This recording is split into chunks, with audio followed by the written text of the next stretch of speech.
Hi's welcome back to our channel. ఈ వారం eliminate అయిన కంటెస్టెంట్ పృథ్వీ అని చాలా మంది అనుకుంటున్నారు. పృథ్వీ అయితే కాదు, ఈ వారం ఎలిమినేట్ అయిన కంటెస్టెంట్ యష్మి. మీరు విన్నది నిజమే అండి. యష్మి ఎందుకు ఎలిమినేట్ అయిందంటే సో నిఖిల్ వల్ల అని చెప్పుకోవచ్చు. నిఖిల్కి అడ్డు ఎవరు వస్తున్నారు?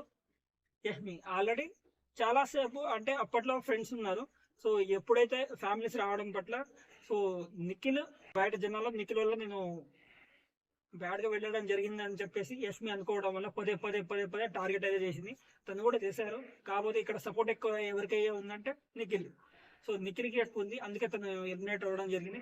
ఇంకా ఓటింగ్ పరంగా చూసుకుంటే ఫస్ట్ నిఖిల్ ఉన్నారు, సెకండ్ నబీల్ ఉన్నారు, థర్డ్ అయితే ప్రేరణ ఉంది, ఫోర్త్ అయితే యష్మి ఉంది, ఫిఫ్త్ అయితే పృథ్వీ ఉన్నారు. కానీ ఇక్కడ ఓటింగ్ పరంగా కాకుండా షో పరంగా ఎవరు కంటెంట్ ఇస్తున్నారని చూస్తే పృథ్వీ అనమాట. అందుకే ఈ వారం యష్మి ఎలిమినేట్ అయింది.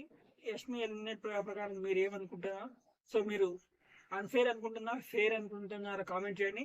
Signing off Naraj Rathod official channel.